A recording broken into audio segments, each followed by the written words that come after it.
idea kandungan program yang lebih interaktif, segar, bervariasi serta mampu mencetuskan inspirasi kepada penonton. Perisian program berbentuk intelektual, didik hibur, santai serta berikut. Kandungan maklumat yang tepat dan relevan.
PNM TV Channel. Inspirasi, Informatif, relevan.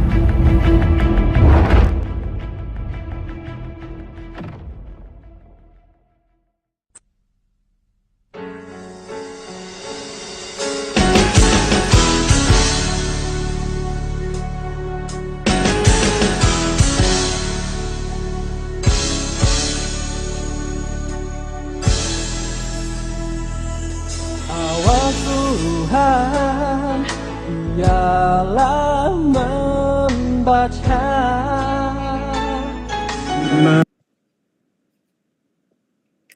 Assalamualaikum dan selamat pagi. Selamat datang kepada para penonton ke program Bicara Eksekutif 2022 Creating Innovative Ideas Anjuran Perpustakaan Negara Malaysia.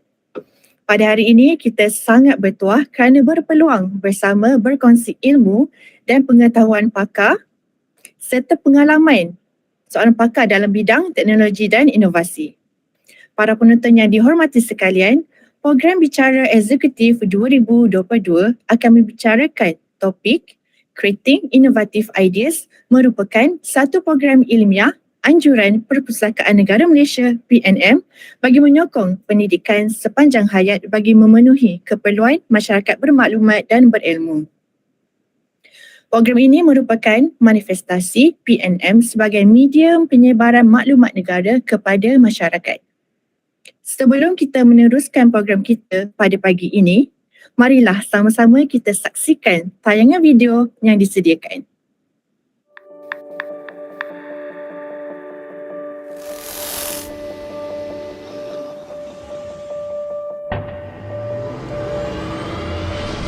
Ideas. They're more than just ideas. They are a testament to originality and resourcefulness. Malaysia has shown, time and again, how ideas transition into greatness. So, what if all ideas had a shot at standing tall among the best? Great ideas aren't always perfect. Disruptive ideas rock the status quo. Big ideas are often belittled. Creative ideas are often scorned. But no matter where ideas come from, whether labs, classrooms, or mountaintops, or even our struggles and motivations, these inspired visions deserve everything it takes to accelerate change with the new return on ideas. Because every masterpiece has to start somewhere and needs room to grow. So now is the time for the seeds of ideas to mature and strengthen and highlight the value of Malaysian ingenuity as we reach for new heights together as a nation and forge the return on ideas. To all fellow innovators and game changers, we are here for you. Ideas to impact. Ranti.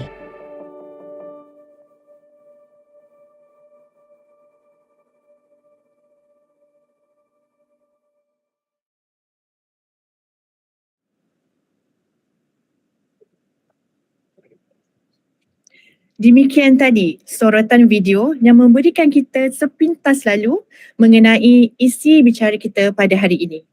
Okey, sebelum kita memulakan program bicara eksekutif kita pada hari ini, suka untuk saya memperkenalkan pakar kita. Okey, perkenalkan beliau ialah Encik Muhammad Izzat bin Muhammad Fazil, merupakan seorang pengurus di Malaysian Research Accelerator for Technology and Innovation, dikenali juga sebagai Meranti. Selamat datang diucapkan. Terima kasih Cik Izzat atas kesudian meluangkan masa untuk bersama-sama kami menjayakan program kita pada pagi ini. Terima kasih atas jemputan. Selamat datang. Terima kasih. Okey. Tuan-puan yang saya hormati sekalian, program kita pada pagi ini akan dilakukan dalam 2 bahasa. Okey, bersiaran selama 1 jam setengah. Diikuti dengan sesi Q&A di akhir program nanti dan pelbagai perkara mengenai bagaimana kita mahu mencipta idea yang inovatif akan dikupas. Jadi, pastikan tuan-puan setia bersama kami di saluran PNM, di saluran YouTube PNM TV Channel untuk mengikuti program bicara eksekutif. Untuk segmen pertama, kata orang, tak kenal maka tak cinta. Okey, jadi kita menjemput Encik Izzat untuk memperkenalkan diri. Silakan Encik Izzat. Assalamualaikum.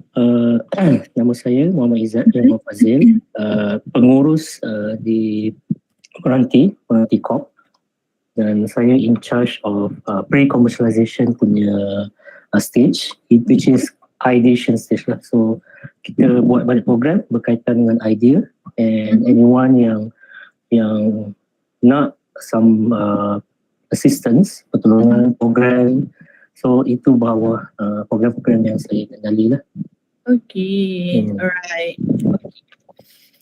Okay, so dengan ini saya dengan penuh sukacita menjemput dan mempersilakan yang berusaha Encik Muhammad Izzat bin Muhammad Fazil untuk menyampaikan program bicara eksekutif 2022 dengan topiknya Creating Innovative Ideas. Silakan.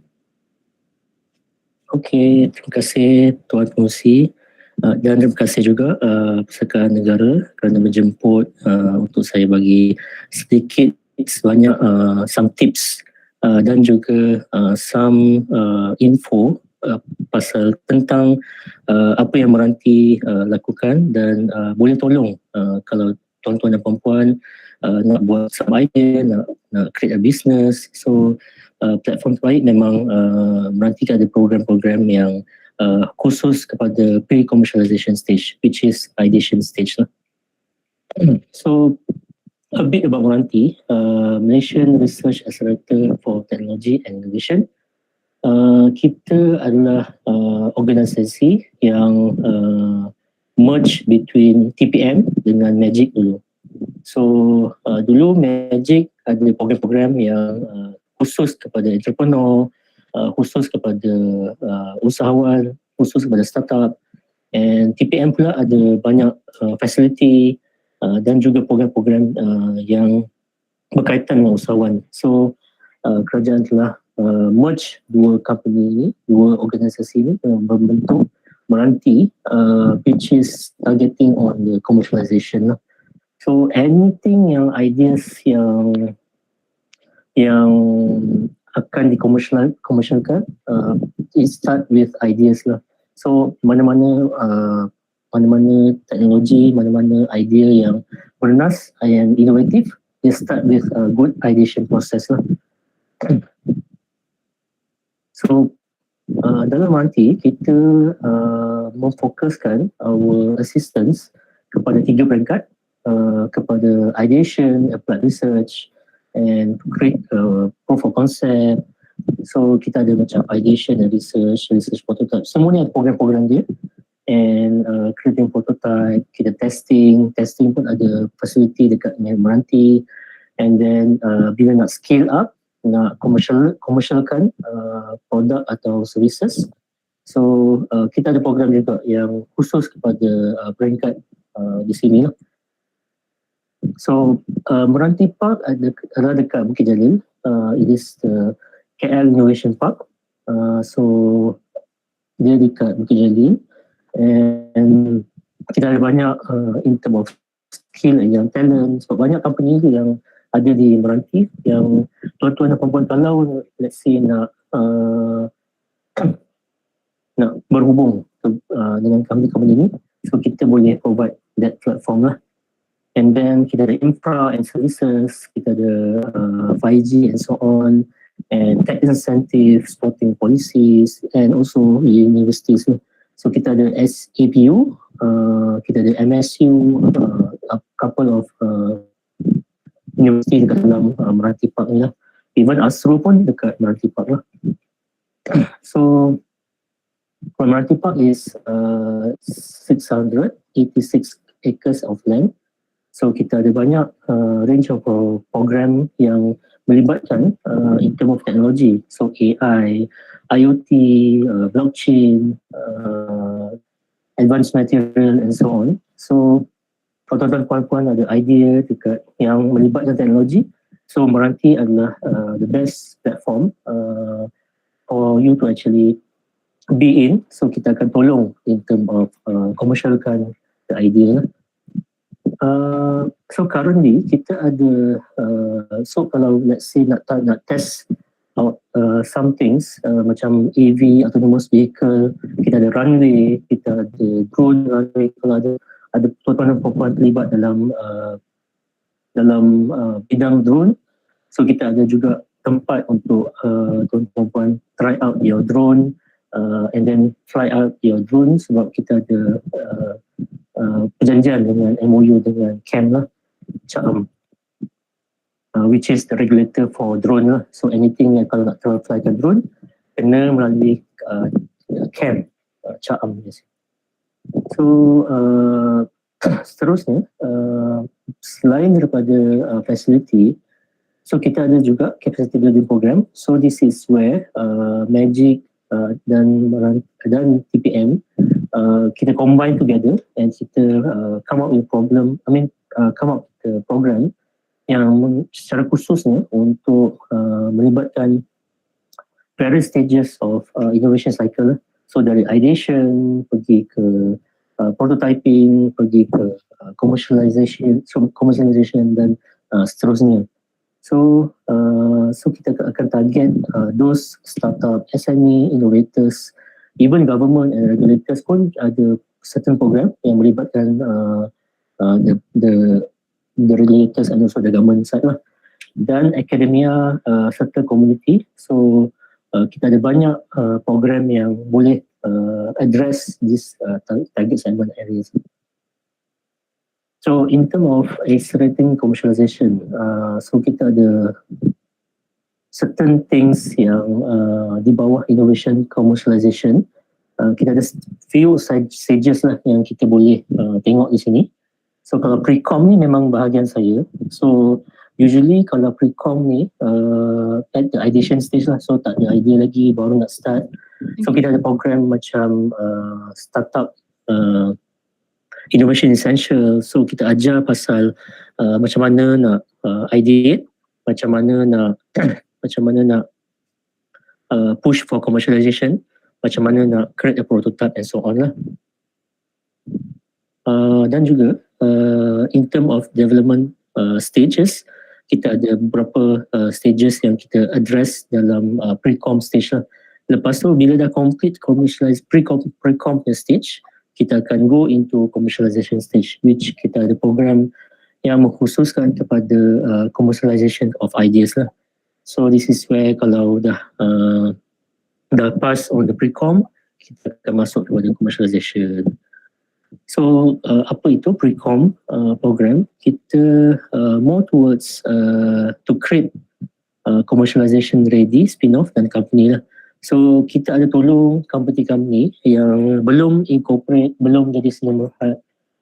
So kita tolong dia orang in term of rectify the ideas, validate the ideas, and then kita tolong juga in term of incorporate the company lah. And then kalau next year ni kita ada program-program yang di bawah tu lah. So kita ada advisory circle, kita ada webinar. So kita ada digital courses. So di akhir slide ini ada kita ada bagi some kind of digital courses yang tuan-tuan boleh login and boleh belajar dari situ lah. I see. So and then kita ada workshop, bootcamp, and then kita ada coaching and mentoring, and kita ada also our program engagement lah. So the target segment basically untuk next year kita target kepada researcher, tapi inventor ataupun entrepreneur yang nak our assistance boleh juga just reach out to me. Maybe lepas ni pihak PNM akan share the slide ataupun share my contact number, contact email so basically you can just email me, so kita akan tengok lah macam mana kita boleh tolong. So not necessarily kalau tak ada idea tak boleh come to us. So kalau tak ada idea lagi boleh come to us lah. So kita ada some program yang boleh tolong memperkembangkan idea lah. So kita masuk kepada topik what's an idea. So kita dapatkan perspektif 360 degree. So usually kalau kita go into idea, kita akan gunakan lean canvas. So this is the usual, and also boleh search kat Google pun. So senang untuk tuan-tuan dan puan-puan start with the ideation process. So dari canvas ni, so akan tahu problem-problem yang tuan-tuan dan puan-puan nak ketengahkan, and then the solution. Lepas tu boleh tengok in term of USP dia, and then customer segment, channels, lepas tu revenue stream pun boleh tahu, and also your cost structure lah. So this is the basic tool for you to start your ideation process, to start your ideas to create a business lah. Selain itu kita ada juga menggunakan this one canvas. I think this one banyak tuan-tuan maybe dah pernah dengar, maybe dah pernah guna pun. So kita fokuskan sebelum diorang nak start kepada business proposal, diorang akan start dengan this BMC ataupun lean canvas lah sebaiknya, so that dah banyak fikir pasal business proposal, alih-alih tak tahu the simple thing macam customer segment, your channel, your cost structure. So might as well kita build your ideas into this PMC so that you can actually understand your key partners, key identity of the business apa, and then your key resources, so resource-nya kepada company tu, and then your value proposition, how you want to interact your customer relationship, and then your channel. So channel basically macam mana you nak bawa your product to market, maybe using social media, maybe using logistic wise in terms of using the Ninja van ke apa ke, and then your customer segment as well.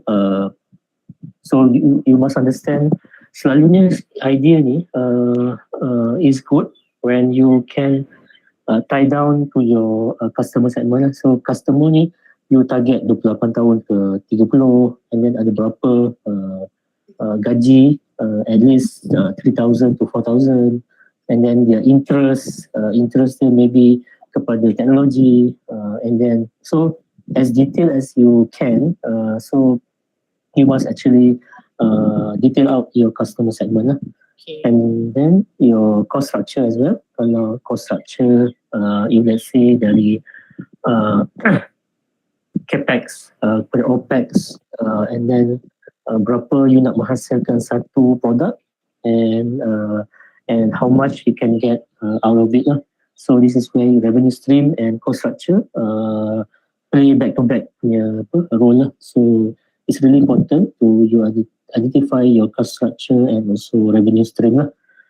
Sebab itu dua ni adalah benda yang paling important, sebab takut kalau kita charge mahal sangat and tak cover the cost, ataupun the cost is very high, and then your revenue pun tak banyak. So you can play around with the business model canvas lah. So usually kalau a lot of companies, startup, even entrepreneur pun, usahawan, they gunakan business model canvas ni as they goes on with the business lah. So dia orang akan tweak sini sana, so one tweak here, so ada tweak benda lain lah. So it's an easy way for you to strategize your business lah. So ni salah satu lagi our method in term of create your idea. So kita akan tengok dari segi business idea. Sebab kita ada our growth wheel tool, nama dia. Growth wheel tool ni kita ada our own expert. So kalau let's say tuan-tuan dan puan-puan dah peringkat, dah ada idea, so maybe business start somewhere, so boleh come up, datang jumpa kita, and kita akan suggest this kind of things lah. So kita akan tengok dari segi networking, marketing, sales services, communication and PR. So dari sini kita akan nampak lah your solution, your idea, your business, mana kekurangannya. So kalau branding, so kita akan maybe assign some mentor to tolong, ataupun maybe kalau funding, so kita akan forwardkan kepada relevant funding agency, ataupun banking facilities, financing facilities, ataupun kalau let's say ada issue on partnership, partnership ni sangat important, so for your business. So let's say perlukan bantuan dari segi partnership, presentation, so kita akan identify dulu mana kekurangan dalam idea, dalam company tuan-tuan dan puan-puan lah. So this is better kalau tuan-tuan dan puan-puan dah ada company dan start somewhere, kita akan sit down balik with you, and then kita akan tengok business idea tu betul-betul solid tak, betul-betul orang nak tak. Sebab kebanyakan idea bila dah proceed, dia banyak kepada shot sendiri lah. So kita dah tengok banyak in term of idea-idea yang dia rasa okay, dia rasa boleh pergi. Contoh Cik Zai. Contoh contohnya seperti business sambal. So Okay. dia rasa bisnes sambal ni dia buat sambal sedap, tapi dia tak test out with macam outside of, macam dia dia bagi dia punya keluarga dia tak try. So the keluarga dia mesti cakap sedap semua, sedap. Tapi bila dia keluar tak sedap sebenarnya. So business idea tu dah tak strong lah basically. Okay. So selain daripada tu, kita akan tengok balik revenue model, even your customer portfolio lah. So hence why customer portfolio, business idea is sangat penting lah. Dan juga branding side bila dah company dah evolve kepada satu peringkat. So this is where kita akan tengok assess what your challenge is, and then di mana possibility untuk opportunity. So let's say your opportunity would be on your branding. So your idea, kalau dapat branding yang bagus, akan boleh pergi jauh. And then maybe kita assess your skill. Maybe your skill lebih kepada financial ataupun more to branding side and also marketing. So kita akan tengok balik, you assess your skill, whether which one kita akan tolong untuk perbaiki lah. So this is why kita akan tengok 360 perspektif lah. Sebab tu dia macam bulat. So 360 perspektif. So semua merangkumi 4 areas ni: customer relation, operation, organisation, business concept. And dalam tu ada each item lah untuk kita tengok. So when you want to create a business concept, so kita kena ada macam vision and mission. Itu standard lah. So idea description, kita problem, kita selalunya idea start with the problem, and then kita nak solve the problem, and kita ada idea, kita ada maybe ada that talent and also that expertise lah to solve the problem. And then kita akan tengok on revenue model, customer portfolio and market position. So this is where saya mention tadi, most important areas untuk develop your ideas, dari business ideas, dari product portfolio, revenue model, customer portfolio and also market position lah. So when we want to create your idea, kita kena ada vision lah. So selalu dalam our company pun kita ada vision where we want to create a better place for the world. Ataupun kalau kat sini, kalau ada vision tu, kita akan terangkan pasal the world in the future, and then description of the world today. So current world, macam mana, and then macam mana you envision the world will be in the future. So the hence why kalau element of involved to change tu, so you can actually come up with your ideas lah. So di mana kalau let's say you want to solve banjir problem, so you envision in the future tak ada banjir, so apa you boleh buat untuk membantu untuk create dunia yang tidak banjir lah. So kena ada vision so that kita sentiasa berpijak pada bumi nyata lah. But sometimes kita bila dah buat business tu, kita lupa our vision in the first place lah. Kita lupa pasal apa yang kita nak buat, apa yang kita nak hasilkan dari segi in the future and so on lah. So usually kalau kita nak the foundation of ideas, kita akan ada macam our personal mission. So kita nak enjoy work life, kita ada surrounding kita macam mana, kita nak dedicate our passion towards solving an issue or problem. Sebab lepas tu kita akan ada our company mission to serve customers, our create a product, and then kita ada juga our social mission. So usually kita akan kata to our companies and startup. So not to say semua buat business, semua buat duit, tapi kita ada mission on the social part as well, to improve society, change the world. So it's a good thing dalam Islam pun kita kena buat baik pada masyarakat and so on, agar lebih berkat lah our business and so on. So this is part of our social mission lah, to impart inside our company lah. So usually kalau kita nak start with our ideas, kita akan understand the problem. So the problem is a usual thing lah. So mana-mana business yang kita nak buat, kita akan start with our problem statement lah. So kalau problem statement, apa problemnya, lepas tu siapa yang experience the problem, and then kenapa problem ni arise, and then bila problem ni experience lah, and then siapa yang cause the problem, and then di mana problem ni, and then why the problem, and then not solved before, and then which solution yang dah ada untuk problem ini lah. So dari segi kesenangannya, bila dah ada semua ni, senanglah kita nak identify the problem, and senanglah kita nak identify solution yang dah ada dekat market, yang dah ada untuk solve the problem, so that kita boleh move on with more innovative ideas, innovative solution to the problem lah. And then bila dah ada the problem, kita akan go into the ideation stage. Kita akan describe your ideas, and usually ideas ni banyak lah. You can put a lot of ideas, 100 ideas. So in term of, yang pentingnya kena validate your ideas lah. So idea ni kadang-kadang kita rasa okay, tapi dekat luar rasa tidak okay lah.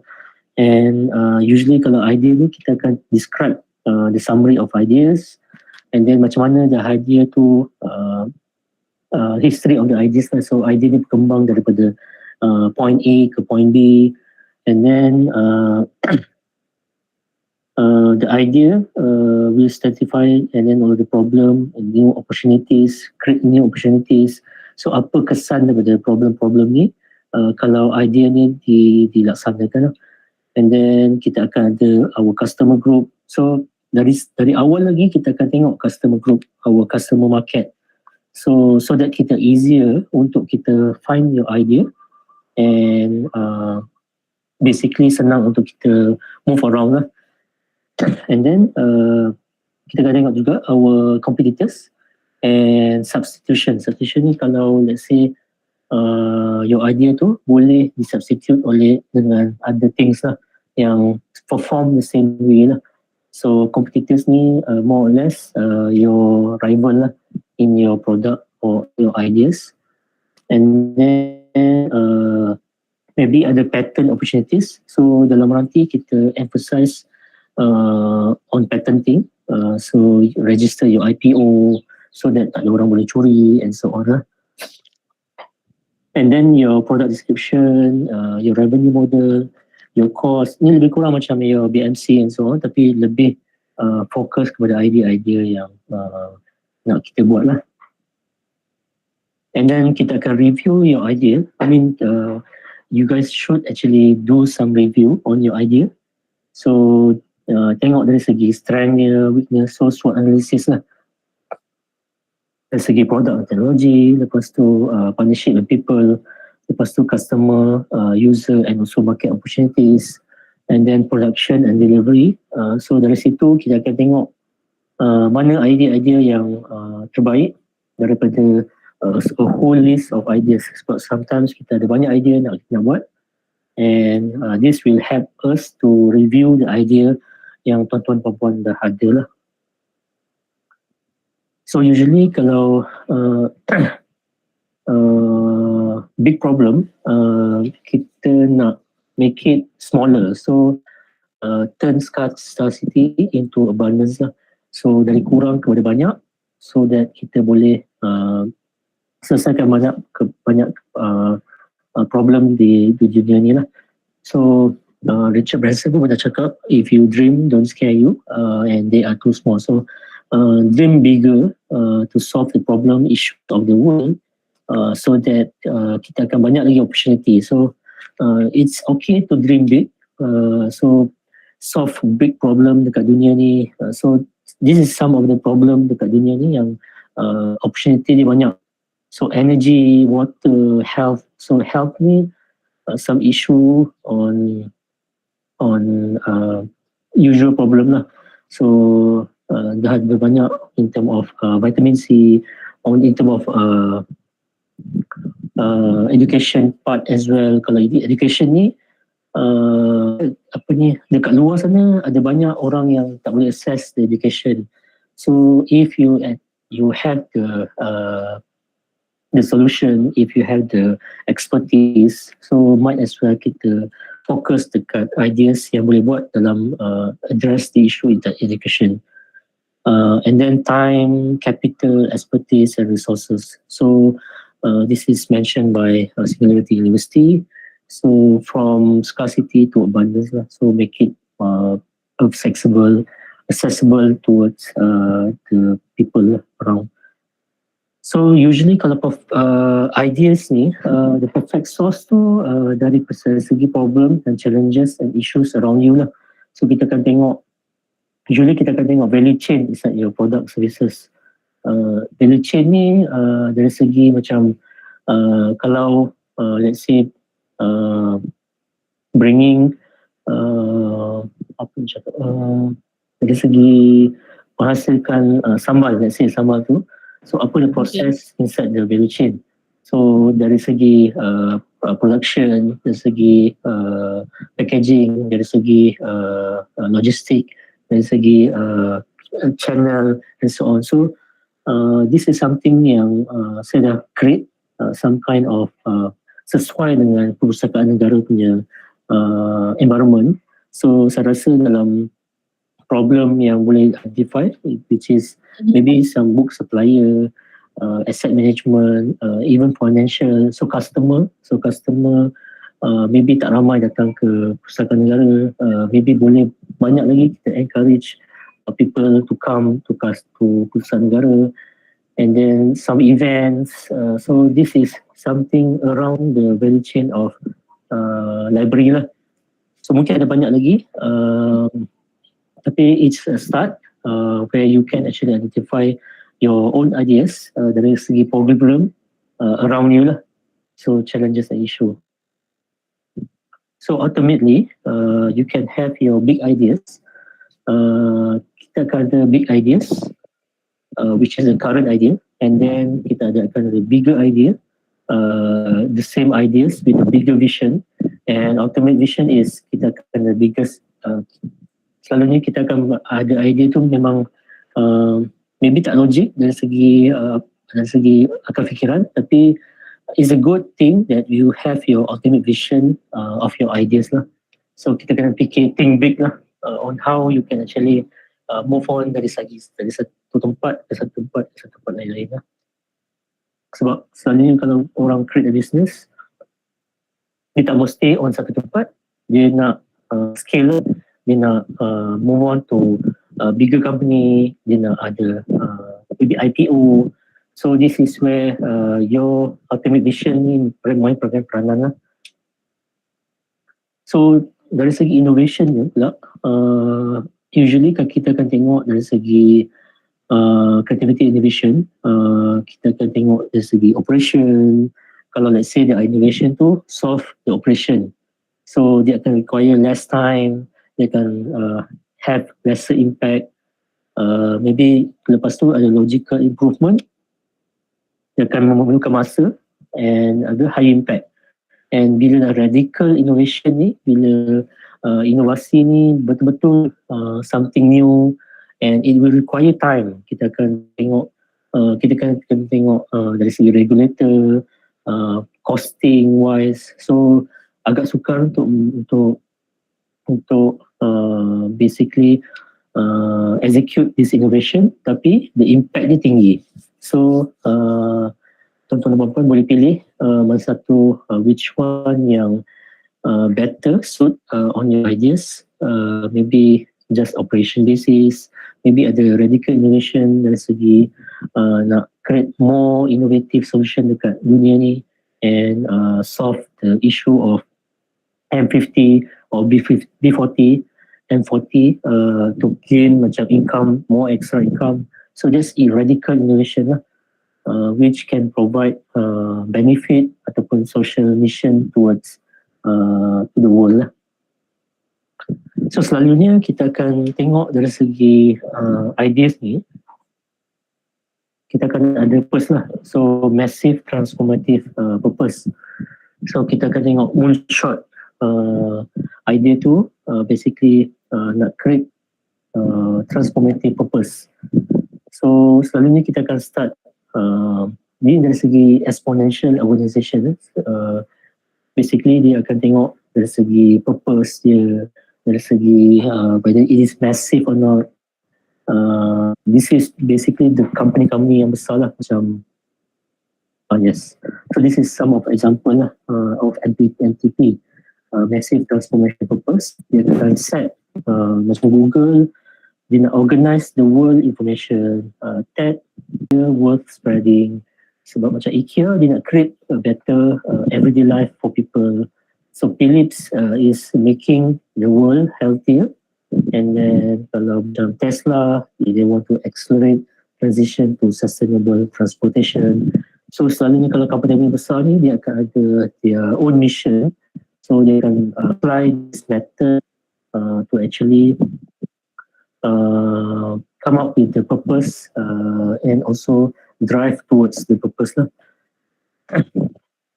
So selalunya kalau kita akan describe the world, kita akan highly inspirational, dia akan aspiring for people, dia akan ada positive global impact, positive first of passion, lepas tu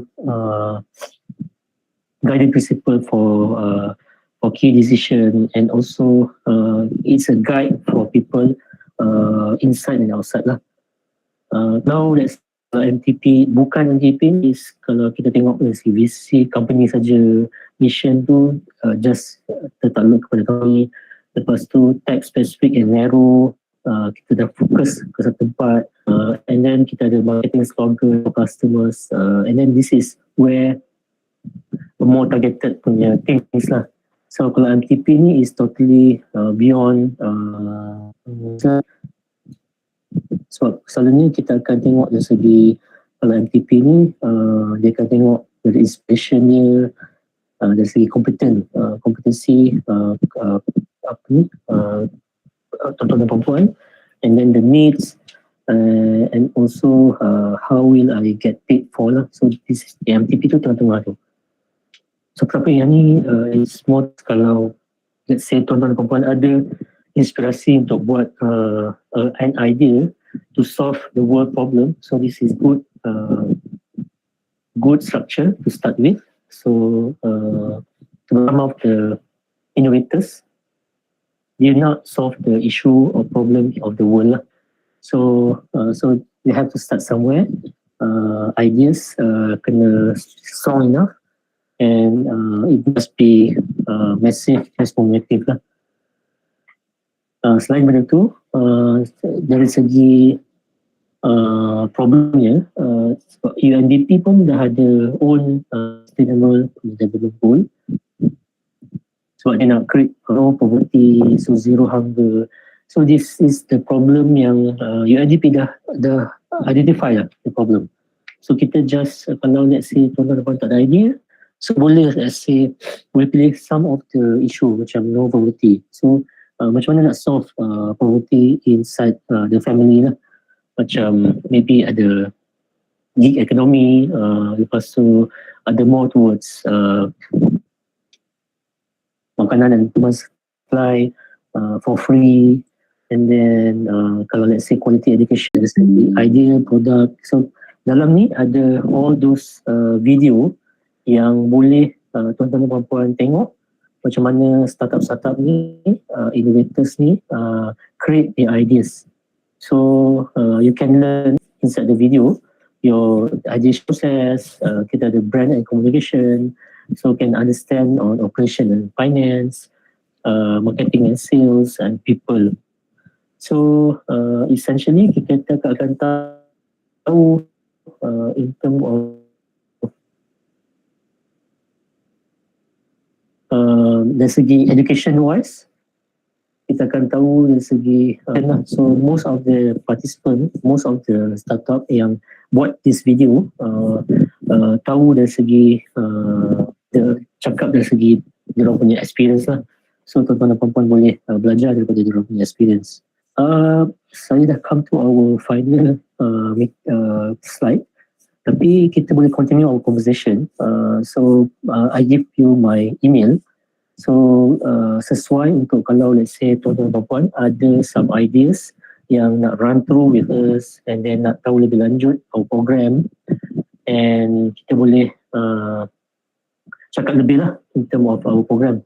And also kalau let's say tuan-tuan dan puan ada idea yang nak proceed, kita boleh sit down with you and also understand further on what things that you need.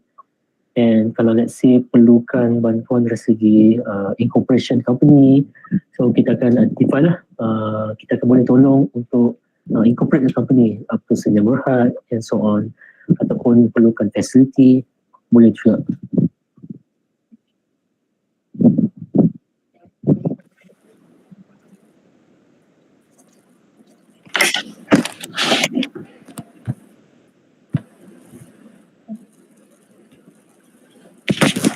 Hello.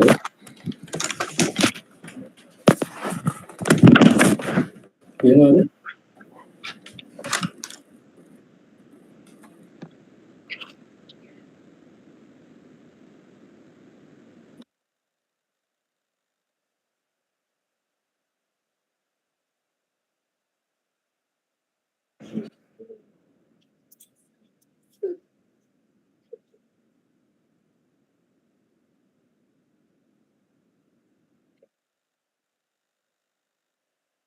Encik Izzat ni mute. Okay. Okey, Encik Izzat, terima kasih dengan penjelasan yang sangat mendalam tentang bagaimana kita daripada sekecil-kecil masalah boleh turns into big idea, lalu kita akan commercializekan dia, betul? Ya, betul. Okay, in your part Encik Izzat, apakah yang dimaksudkan oleh Encik Izzat untuk kita commercializekan idea tu? Apa yang kita perlukan? Apa yang Encik Izzat maksudkan untuk commercializekan idea tu? Selalunya kalau from our meranti perspektif, kita akan tengok dari segi idea tu dikomersialkan, whether dia ada demand, satu demand. Kita akan tengok whether the idea boleh dilaksanakan, di-execute, and then whether the idea ada solution dia, ada novelty ni one of a kind lah. Selalunya kalau researcher ni tengok, memang kena tengok dari segi novelty, memang one of the kind, memang tak ada kat luar sana. And then bila nak commercialkan tu, it's basically go to market lah. So kalau let's say the idea involve website, so dia akan publish the website, dia akan buat the apps, ataupun kalau let's say the product ni lebih kepada hardware, dia akan publish, dia akan produce, manufacture and so on, dia akan jual kepada market lah. So once dah ada first sale tu, kira dah ada commercial lah, dah start commercial lah proses. I see. So Encik Izzat, daripada segi budgeting, macam mana tu pula tu Cik? Adakah akan sponsor? Tidak redundant dengan ideas orang lain? Betul, ada. So idea ni memang kadang-kadang memang kita inspired dari orang lain. So the idea maybe ada lebih kurang sama, lebih kurang tak sama. Tapi bila inovatif ni, kita akan tengok, kita boleh juga tengok idea ni, and then kita tengok apa benda dia punya gaps, dia punya kelemahan. So kita nak target this idea, solving those issue, those problem yang dalam idea first ni lah, yang kita inspired by. So kadang-kadang orang banyak yang buat idea ni, it's a revolution daripada idea macam Grab taxi, ada Grab, ada sekarang dah ada macam My taxi, live Uber and so on. So kadang-kadang Grab ni is a revolution from the first idea lah. So dia perbaiki lah. So Betul. innovation ni is concurrently dia akan happen lah. So idea originality ni kadang-kadang so selain yang selalu tengok original idea ni is the researcher part lah. So researcher ni selalu emphasize dekat novelty. So tak ada dekat market lagi. Tapi kalau in term of business selalunya most of the time idea tu dah ada lah kat market. Dia Betul. just improve je. Dia macam upgraded Upgraded lah. of ideas kan, betul tak? Ya. Okay. Cik Syah, Cik Izzat. Sorry ya. Okay, Cik Izzat. Kita terima soalan daripada kita punya penonton. Okay. So ini kita masuk bahagian library sikit. Okay. So dalam konteks ke perpustakawanan, okay, untuk kita menyediakan perkhidmatan ataupun sesuatunya hebat kepada pengguna, bagaimana kita nak lakukan transformasi daripada apa yang kita ada sekarang ke sesuatunya lebih baru. Understand? What is your opinion? So selalunya kalau dari segi inovasi insight perpustakaan, so tengok the problem yang dihadapi oleh customer kita. Customer kita is banyak orang dari segi yang nak pinjam buku, yang datang untuk melawat. So kita akan tengok, sit down with them and understand their pain points. So maybe orang tak pergi perpustakaan ni maybe sebab jauh ataupun not worth it for them to come sebab buku-buku dah lama ataupun buku-buku susah nak pinjam and so on. So kita kena tengok dari segi problem dia orang, and dari situ kita boleh come up with some ideas to improvise. So let's say the company, the customer ni suka guna metaverse sebab sekarang dah ada metaverse. So dia orang menarik kalau let's say perpustakaan ni ada own metaverse system, and dia orang boleh masuk and pinjam buku dari situ je. And then you guys boleh send the buku send to them lah directly, logistic wise, hantar melalui post ke apa dah. Betul. So it depends on how you can identify the problem dulu, then only you come up with some ideas lah. Sebab most important part is kita faham the pain points lah. Sebab banyak your stakeholders, maybe dari segi books supplier, dari segi bosses, dari segi maybe students and so on. So there are maybe ada some hurdles, challenges kan.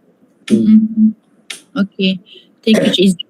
Okay Cik Izzat, pada pendapat Cik Izzat, selama Cik Izzat menguruskan meranti ni, okay, apakah cabaran yang paling sukar lah untuk Cik Izzat hadapi? Ada tak dari segi rules and regulation, daripada segi costing? I'm sure lah costing is the biggest implication lah untuk Cik Izzat. So what about it? Selalunya the challenges dia, bila kita dah buat program and then the company ataupun the innovators datang join, diorang just semangat dekat time tu je lah. So lepas tu bila dah habis program, dia keluar and then dia tak buat apa-apa lah dari situ.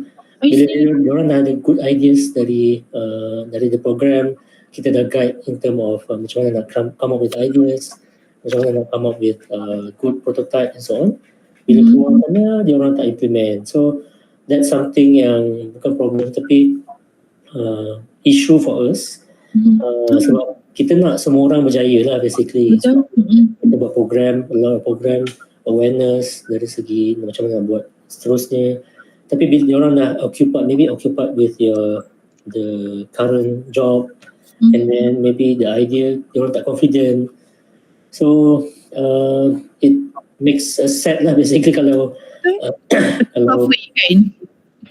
tak teruskan lah. Bila dah ada knowledge, they should be able to teruskan lah. Budgeting cost tu is a normal thing. Kita sebagai government agency, kita selalu depends on government punya budget. So maybe ada hari banyak budget atau budget cut. So that one is usual problem lah. and challenges lain tu is to keep ourselves abreast with the trend lah. Betul. So selalunya teknologi ni is keep on evolving rapidly selalunya, and selalunya kita akan tengok macam mana kita boleh keep up in term of even the ideation process pun ada banyak cara-cara yang maybe orang lain dah dapat new things on how to do it. So kita kena sentiasa keep up with the trend lah kat luar sana. Okay. So untuk para penonton, kalau ada soalan, amatlah dialu-alukan untuk diajukan di ruangan komen untuk kami di pihak urus setia untuk melontarkan soalan itu kepada Encik Izzat. Okay. Alright. Dah ada satu lagi soalan daripada YouTube. Okay, soalan yang berbunyi begini Encik Izzat. Setiap individu memiliki tahap kreativiti yang berbeza. Ada yang memang sejak daripada azali memang ada sifat kreatif tu. Okay, tapi nak jadi seorang inovatif tu bukannya senang, betul tak Encik Izzat? Jadi macam mana kita actually nak memupuk nilai kreatif dalam diri kita seterusnya dapat membangunkan idea-idea yang lebih inovatif for the future. Macam tu. Sebab I believe kalau inovatif tu dia macam proses, dia macam kena ada creativity dulu, then you can come up with the new ideas. Macam tu. So macam kita ada cara ke ataupun something else yang Cik Izzat boleh propose ataupun what's your opinion? So memang betul, basically setiap orang maybe ada certain orang memang level creativity dia tinggi lah, inovatif, lepas tu hustling method, tapi semua orang boleh jadi kreatif, semua orang boleh jadi inovatif sebab kita ada our surrounding. Surrounding ni kadang-kadang kita nampak ada problem yang kita boleh solve. The basic one lah, macam community, maybe dekat community kita ada susah nak dapatkan supply of fresh vegetable. So kita boleh immediately kita boleh come up with some ideas. Kita boleh buat macam hydroponic ke, vertical farming ke, and then jual to penduduk sekitar. So it comes, kalau kita ada limited, kalau let's say kita rasa kita limited untuk creativity, kita tengok our surrounding, our family, our friends, maybe kita kadang dapat idea tu, the matter of kita dapatkan idea tu, kadang-kadang idea ni datang secara tiba-tiba, dia macam tiba-tiba datang idea dan maybe orang tu tak kreatif pun, tiba dia dapat idea tu sebab dia tengok idea ni my surrounding ni ada problem kat sini, saya pakar dalam benda ni lah. So dia boleh buat something on that to solve the problem. So I would say idea tu it lebih kepada idea. So siapa yang kreatif ke apa ke, it's more towards idea yang akan datang, yang inspired. I would say kalau dari segi kita Islam ni petunjuk lah, hidayah. Tiba-tiba rasa idea ni macam bagus and perlu diketengahkan. Kadang-kadang it comes come and goes lah. So maybe idea datang, it's up to us to actually to proceed lah, macam mana nak execute, macam mana nak, maybe kalau idea tu datang pasal come and go je, kita tak buat apa-apa. So it's the matter of kita nak execute ke tak idea yang kita dapat tu. Sebab kalau kreatif ke tak, kalau dia orang tak execute, it still stay in your mind lah. Betul. Dia tak macam membesar kan, dia tak ada, dia macam stay je dalam tu, betul tak? Ya, tak. Okay, so Cik Izzat, next comes from our members of the floor dekat YouTube. Innovative ideas, critical daripada Puan Anis. Critical part semasa kita nak set for new strategic planning. Any advice in terms of ensuring our strategic plan does not fail? Ada tak advice in terms of kita nak pastikan yang kita punya strategic plan ni tidak gagal? Okay. Bila strategic plan ni, it depends on the company. Company tu akan identify the vision, mission, and then what's next for 5 years, 3 years. So dari situ dia akan tengok whether the company ada capability. So kalau tak ada capability tu apa yang perlu lakukan, and then kalau nak go to this level, apa yang diperlukan, macam increase the sale. So kalau increase the sale tu apa yang perlu lakukan, so increase the number of sales manager. Maybe kalau in term of improving the production, so maybe nak incorporate using of IR 4.0. So it depends on the company when they actually identify the areas yang diorang nak go with lah. So selalunya kita akan tengok 3 to 5 years punya vision. So from there dia akan tengok lah the small item tu in terms of strategi trust, strategi 1 pillar, strategi 2, strategi 3, dan dalam tu apa aktiviti dalam tu. So kalau let's say company tu tak berjaya untuk identify the current state of the company, susah lah. Memang kalau tak tahu the current state of the company and then dah buat some plans 3 to 5 years and then dia akan tertinggal. So kita kena tahu our current state of the company, the capability and so on, baru kita boleh set a vision 3 to 5 years, and then apa yang diperlukan untuk reach that situation lah. Sebab banyak kalau strategy planning ni a lot of method and so on lah.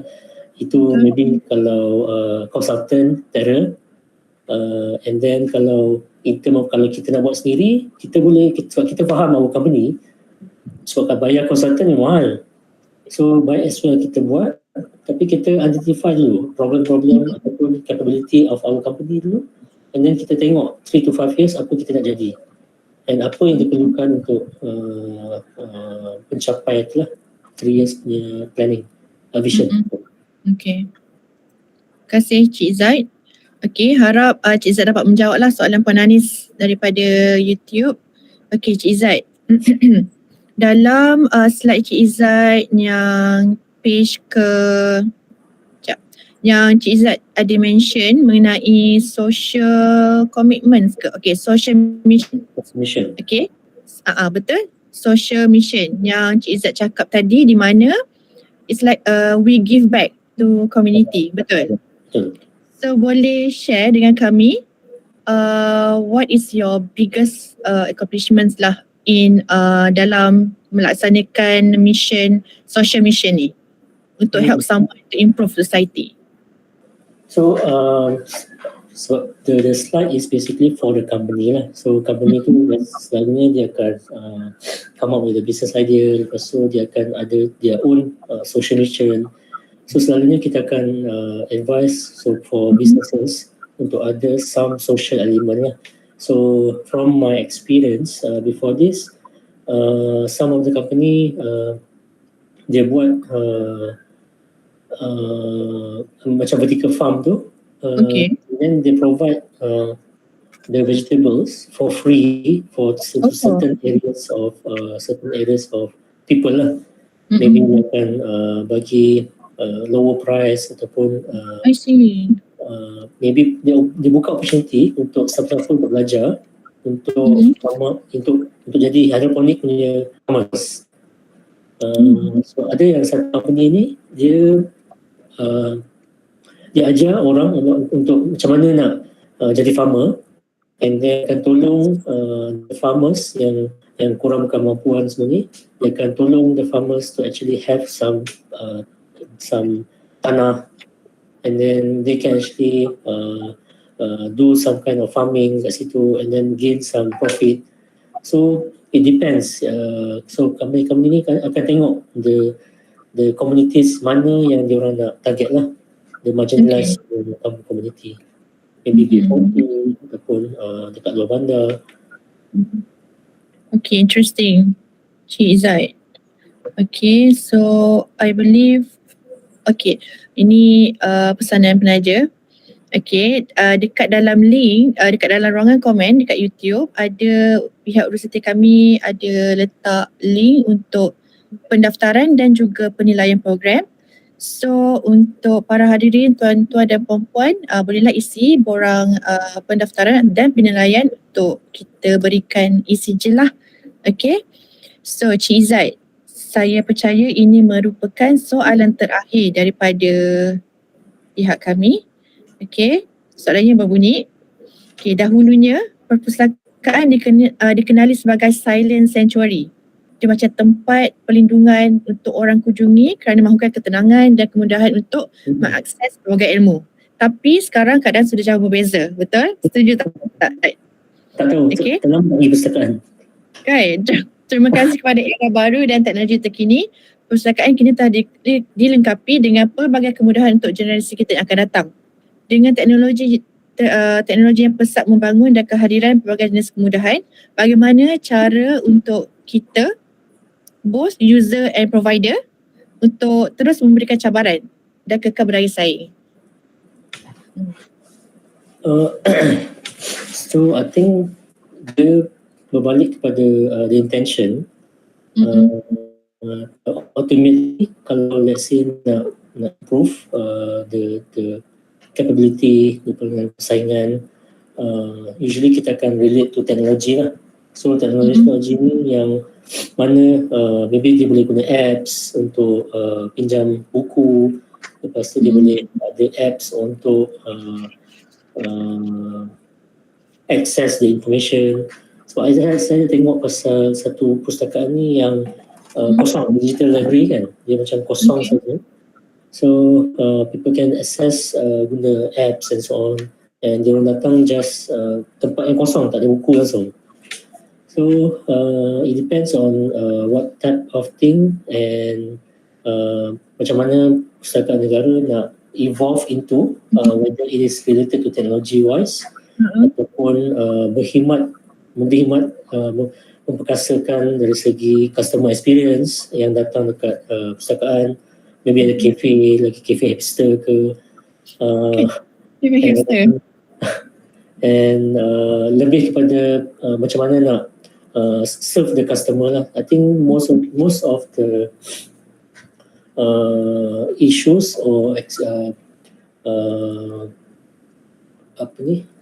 most of the things yang berkaitan dengan perpustakaan is serving your customer lah.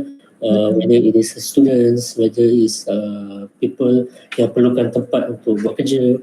So sometimes kita macam kita kadang terfikir juga kalau nak buat kerja, maybe boleh pergi perpustakaan sebab dia internet laju.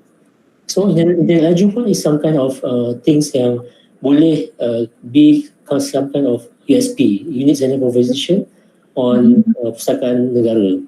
Ataupun kalau technology wise, maybe macam saya kata tadi, ada metaverse, so people can come using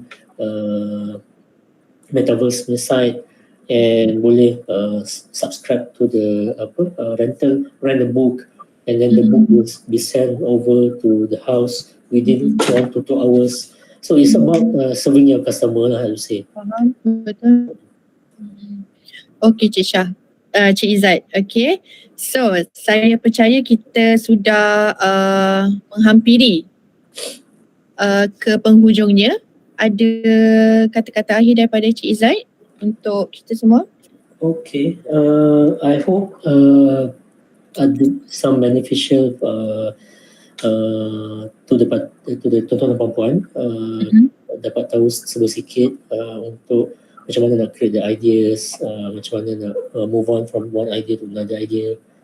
And hopefully kalau let's say ada still peminat untuk buat the idea on commercial dengan idea, boleh just reach out to me and kita see how we can help them. Semoga berjaya. Cik Izzat, okay, soalan last. Okay, Cik Izzat, kalau untuk non-profit organisation macam kami, kalau kita in terms of commercializekan dia tu and then we get the profit, macam mana tu? Ada tak lagi organisasi lain yang macam buat benda yang sama, commercializekan idea, turns into product, and then you get the benefit, profit from the product. Ada kes macam ni tak, Izzat? Kebanyakan NGO, kalau orang fokus dekat NGO, they must have a sustainable business model. So bila dia orang nak serve the customer, serve the beneficiaries group, dia orang perlu ada some revenue in order to produce more lah basically. So dia orang kena ada sustainable business punya in order to giving back to the community lah. So definitely it's something that you could actually get some revenue and jual, dapatkan funding, dapatkan revenue daripada jualan, and then dari situ dia akan hantar balik, contribute balik kepada community lah. So I think most of us is NGO. Most of the companies ada NGO. Dia akan buat business model yang dia orang akan dapat funding, dia akan dapat revenue, dia orang akan dari situ dia akan teruskan lah, sebab kalau tak ada revenue dia akan mati macam tu lah. Betul. Dia tak boleh nak bergerak ke depan. Macam stop. Yeah. Okay. Alright. Okay. So Encik Izzat Fazil, terima kasih banyak-banyak untuk bicara yang sangat padat intipatinya. Jadi saya bagi pihak Pustakaan Negara Malaysia merakamkan ucapan terima kasih kepada tuan pembicara kita pada hari ini, Encik Izzat Fazil.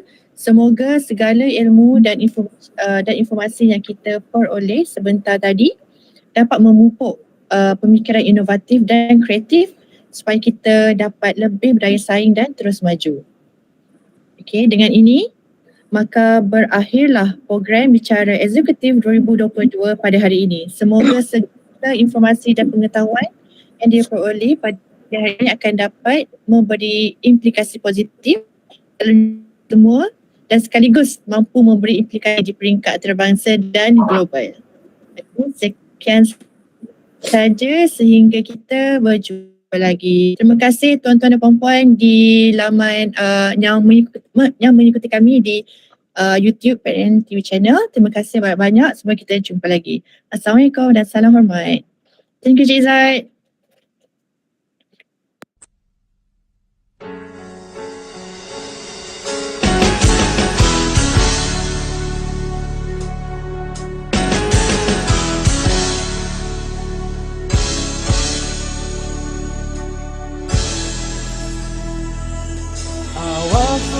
Tuhan ialah membaca, menuntut ilmu di seluruh budaya.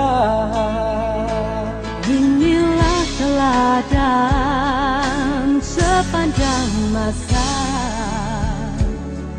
gayakan hidup dengan membaca. Apalah nama andai tanpa ilmu, apalah mahkota permatanya palsu. Tanpa membaca cacatlah minda, tanpa ilmu kemanalah kita. Jika ilmu pernah di dada, bila bergaya dengan membaca. Dunia sempit menjadi luas, tempat kejayaan tiada terbatas. Negara yang kecil, tinggi martabat, kerana ilmu